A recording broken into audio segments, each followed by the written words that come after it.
Hello guys, welcome back to my YouTube channel. Jadi hari ini gue bakalan ajak kalian ke tempat prasejarah di Biak, Papua. Mungkin dari kalian sudah ada yang tahu ini di mana.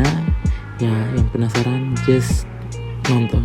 Nama asli dari tempat ini sendiri adalah Goa Binsari, tetapi dikarenakan masyarakat setempat yang mengingat tempat ini dengan sebutan Goa Jepang. Goa Jepang sendiri ini adalah salah satu dari beberapa peninggalan bersejarah yang terdapat di Pulau Biak, Papua. Nama asli dari gua ini adalah Abiab Binsari, yang berarti Goa Nenek.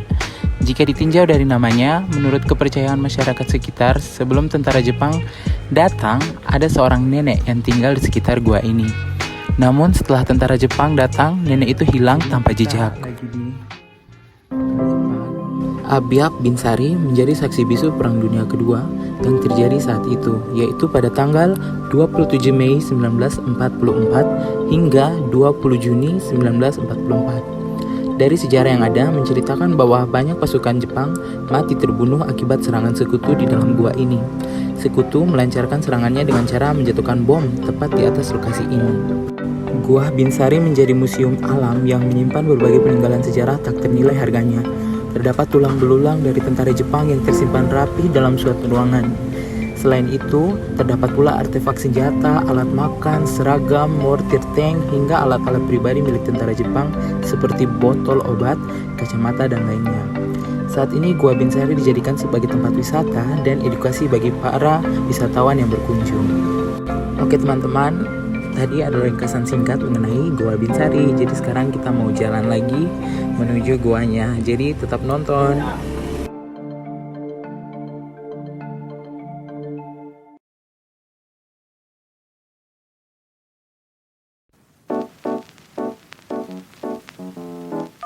Nih guys, lihat tempatnya aja masih penuh dengan hutan-hutan. Di sini udaranya segar loh. Sambil lihat-lihat mungkin gue bakalan bahas mengenai sejarahnya.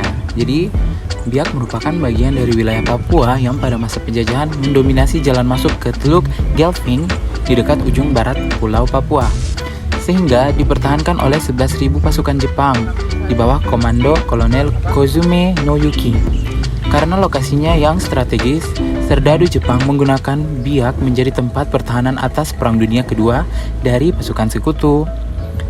Jepang yang berada di bawah pimpinan Kolonel Kozume dari Infanteri 222 kurang menyukai ide melawan musuh di daerah sekitar pesisir, sehingga memutuskan untuk merancang taktik lain dengan menggunakan jaringan bawah tanah agar dapat dengan mudah memasukkan pasukan sekutu ke dalam perangkap.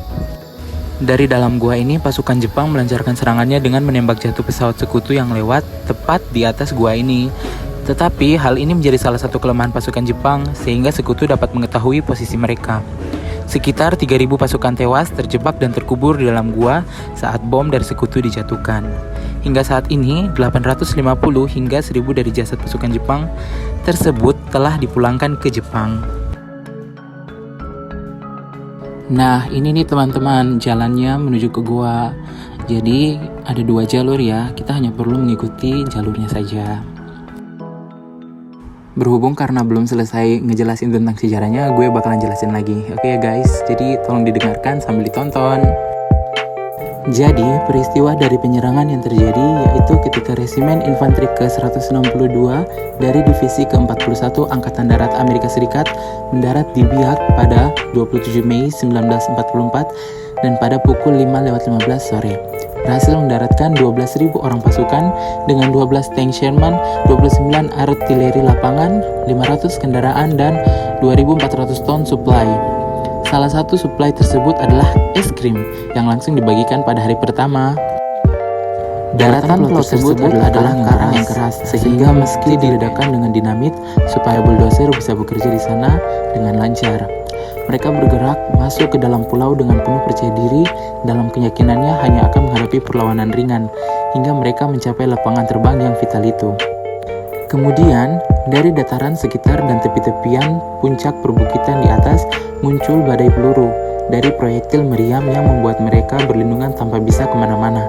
Setelah malam tiba, barulah traktor-traktor amfibi berhasil mengeluarkan mereka dari jebakan tersebut. Pada hari berikutnya, mereka mencapai lapangan Mokmer dengan sasaran lapangan Sorido. Pasukan Jepang tetap bertahan dan menunda jatuhnya lapangan Mokmer selama 10 hari. Karena penundaan tersebut, Markas Komando Angkatan Udara ke-5 di Natsab mengatur agar Pulau Owi yang berada di sebelah selatan pantai Bosnik atau hanya beberapa kilometer sebelah timur dari Mokmer direbut pada tanggal 2 Juni, lalu membangun 2 landasan sepanjang 7.000 kaki di sana. Sebuah detasemen garis depan ditempatkan di sana bersama 15.000 orang pasukan, 1 grup pesawat pengebom, 2 grup pesawat pemburu, dan 1 grup pesawat pemburu malam hari P-61 atau Black Widow. Dari sebuah sadapan unit Nirkabel ke-1 RAAF mendapat informasi bahwa Letjen Tazuko Numata, Kepala Staf Komando Pasukan Area ke-2 Angkatan Darat, sedang berada di pulau tersebut dalam sebuah tur inspeksi. Pangkatnya lebih tinggi dari Kolonel Kuzume dan mengirim pesan yang memohon agar dirinya dievakuasi. Dirinya dievakuasi oleh pesawat amfibi dari Tolokorin pada tanggal 20 Juni.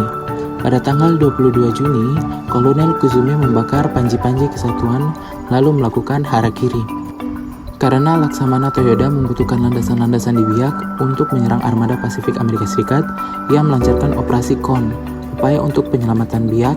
Sebuah serangan pada tanggal 8 Juni berhasil disendung oleh kekuatan laut Amerika dan Australia. Serangan pertama pada tanggal 1 Juni dibatalkan ketika sebuah pesawat Jepang memberi laporan keliru yang menyatakan kehadiran sebuah kapal induk Amerika Serikat. Dan serangan ketiga pada tanggal 13 Juni dialihkan ke utara, ke Laut Filipina untuk menyerang kapal-kapal induk armada ke-5 Amerika Serikat. Serangan ini mestinya mengikutsertakan kapal-kapal tempur super Jepang, Yamato, dan Musashi. Pasukan Amerika berhasil menembus pertahanan Jepang pada tanggal 22 Juni, di mana daerah pesisir dari Bosnik hingga Sorido berhasil direbut, termasuk 3 lapangan terbang di Sorido, 4.500 kaki, Boroke 4.500 kaki juga, dan Mokmer 8.000 kaki.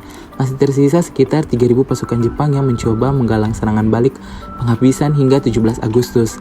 Black claim mengenang bahwa dalam sebuah gumbuk bambu berisi peralatan rekreasi Jepang semacam PX atau toko khusus militer yang membuat lusinan pasang sepatu skating di sebuah pulau antah-berantah di Khatulistiwa.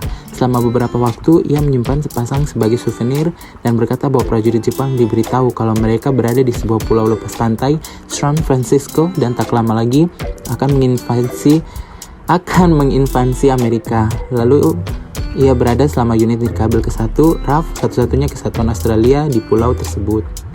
Itu dia teman-teman, sejarah mengenai Gua Jepang.